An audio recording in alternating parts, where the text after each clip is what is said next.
let's see, this was September 17th. And now this is, you know, before I get into it, I'll just say the whole subject with Epstein. I don't even know. I just have, the whole subject matter has been like confusing to me. And I just have been like, I'm not even, whatever. I don't even know. I haven't even really given it any attention. So the fact that I had this dream, to me, it gives me great faith that, you know, none of this has escaped God's eyes. And he is about to bring forth justice for some things that we thought, well, I guess that's over and done with. I guess we'll never find out about that. Yeah, and exactly. No. God's on it. So here's the dream. It was September 17th. And in the dream, I saw a plane flying overhead. I suddenly became aware that this plane, that this was the plane of Jeffrey Epstein. But it did not look like what we came to know as the Lolita Express, I believe is what it was called. So it didn't look like that.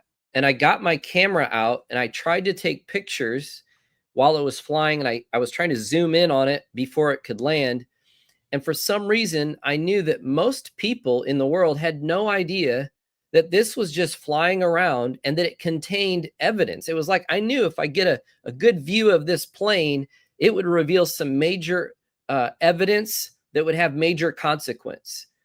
And I was able to get my camera out, but it landed in some garage. That's what I know. It just like landed and went into this garage before I could actually capture any photos. I finally drove to the building where it was. So I knew where it landed and I drove to it. And the building was called International. That was it, International. I went into the garage and realized that this plane was actually an old classic car that was built as a hybrid to also be a plane. So it could function as both a car and a plane. And it had red, so it was like painted red, white, and blue. Although it didn't like look like the American flag, but it definitely had red, white, and blue. So the driver or the pilot was not around when I was looking at this vehicle, this plane. The driver was not around that I could see. But there were a few other photographers and reporters who somehow also found out about this vehicle of Epstein, and they were taking pictures of it. I got my camera out and began to take pictures. And as I did so, I realized that there were flags painted on this vehicle that looked like how companies or businesses would have their logos on race cars as sponsors. So then I said, these are state sponsors of Epstein. Wow. Now, when I said that, I thought I was going to see individual states of the United States. But what I actually saw were nation states, and I began to see several flags. And I don't even know, I do know, I saw Israel was a flag on there. I saw European flags. I can't tell you, I don't know many of the European flags. I just knew by revelation, I'm also looking at European flags. And there were others. When I found out this information, I began to proclaim the truth, specifically about Epstein's vehicle and how there were state sponsors of this vehicle. I began to say this openly in the dream. The reason that this plane has not been understood yet, meaning it's like in flight. It's not quite, nobody really knows what's the fullness of it. There's not been any justice done. And I said, the reason that this plane isn't understood yet is because of the nation states who have sponsored this horrific evil of child and human trafficking. Next, in the dream, the pilot somehow snuck back into the cockpit and took off, and he flew away. Everyone was concerned that we would never find it again. in order to recover the truth and the identity of the state sponsorship. But I said almost with an unusual certainty, I knew it was the Spirit of the Lord. I said, do not worry. This will have to land soon. Dream end. So, you know, I know there's a lot there, but I do believe that for someone who really, I've just trusted that the Lord is going to, you know, take care of it all. And so I really have not given much deep consideration to that subject at all. And yet here it is in a dream. And I believe that the Lord is saying, what is going to come to light is that this wasn't just some random man, that this wasn't just some guy that, you know, started some, you know, perverse island getaway.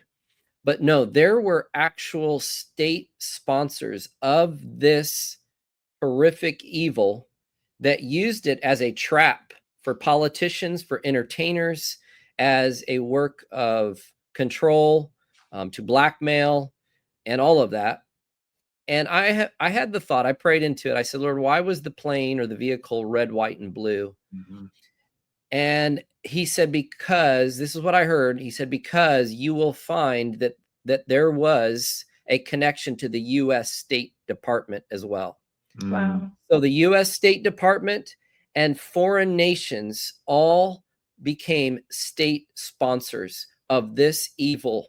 And that is why this thing has not quite landed yet, is because I believe that when the truth comes to light, it will be so shocking and shaking that I think that the way that it has to be released has to be very strategic and mindful of what the reaction would be in the nations when this comes to light. That's my thought.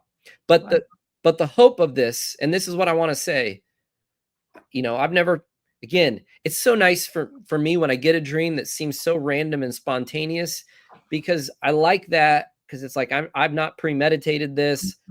I've just not. And so to me, the Lord is saying, hey, everybody, don't worry. You think this thing's off in flight, it's gone, we'll never find out about it again. No, it will land. This thing will land, and it'll land according to the right timing of the Lord. And when those who are in control and have the proper way to reveal this, it will be revealed. So I just felt to say that. I believe that's a word from the Lord to look forward to.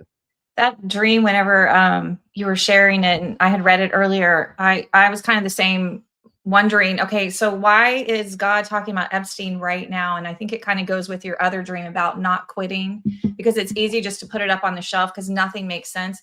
But as you were sharing, I haven't ever really thought about this. You know, I'm listening to this revelation that God's giving you, but I had this sense that God really wants us, when we're praying, is not only just to pray that justice would come forth, but he has like strategic hidden people, his kids are in there that are helping to uncover this stuff. And just, I had this feeling of we need to be praying for them. God uses people. Yes, he can just snap his finger and do it, but he's using these strategic people because it's all intertwined, just like the enemy uses people strategically. And so I just really feel like we need to be praying for whoever it is that God has behind the scenes that we can't see, that's helping to push this thing along and bring it about in due season. So that's a powerful dream. Yeah, absolutely. And, you know, I just think that it's interesting. The first time I heard about Epstein was from Q, and Q began to talk about Epstein way before this ever was a public, you know, publicly related to the people and all of that. And so to me, this has always been something that will eventually surface, and we'll know the truth. And it may be just the first domino of what gets uncovered.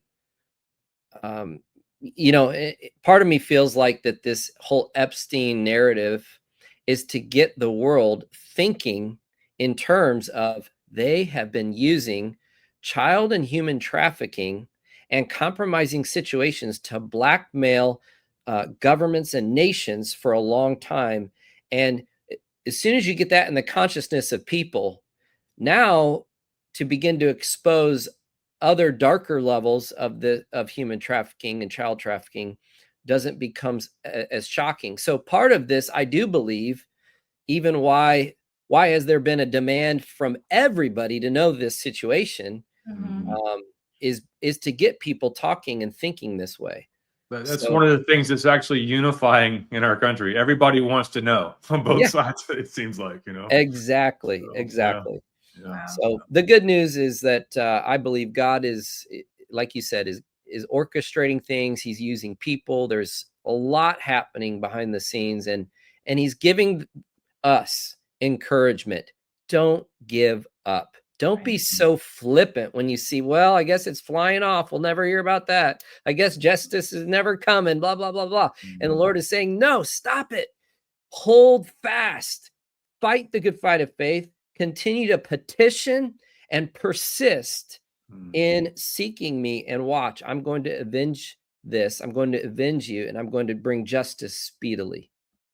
I just keep hearing that scripture you read earlier from Luke 18. Will he find faith? Will he find those of us that are going to stand and believe? And so you're challenging me today, Andrew. So that's good. Well, to be honest, it's a challenge for all of us, because because we're faced with a media, or in the news that we're getting, basically it leaves you feeling like, I guess that's done with. I guess we're moving on with life. And there's all of these undealt with things in our hearts. We're saying, and this is what I want to say, is when there is such evil happening in our world and we don't see the measure of justice meeting it that needs to happen, it's traumatizing. It's deeply troubling.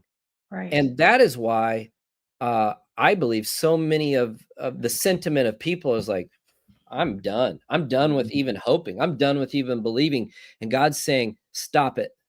Stop it. I don't care what the media is saying. I don't care where it feels like it's at. I'm telling you, I am a God of justice, and I will bring it forth. And you just keep praying and agreeing with that. I think your dreams are so impactful, not only bringing revelation about what's going on behind the scenes, but our bodies were never meant to handle all of the trauma and the letdowns and the things that seem like they're not actually coming forth. And as you're sharing these things, yes, you're bringing revelation of what God's doing behind the scenes, but I think if we'll take it in, God will use it to heal our hearts, those spots where we've kind of given up on some of this stuff. And when you give up on some things, it begins to trickle down. You'll begin to waver and quit. And so I think, again, that Luke 18, will he find faith? Letting these dreams and your interpretation bring healing to our heart, to just carry that peace, to be able to stand and watch God do the deliverance that he wants to do. So I think God's releasing these dreams to bring healing to his believers too. So it's powerful, Andrew. Amen. No, thank you for that. Well, it encourages me, and sometimes I'm like, oh Lord, I wish everybody could see what I just saw, because it's so healing. It's so restorative when you're like, oh God, you haven't forgot about any of this. Like, this is totally on your radar, whether anybody else understands it or not. This is on your radar. Okay. So it's encouraging. Well, now it's on our radar because you just shared it with us. Yeah.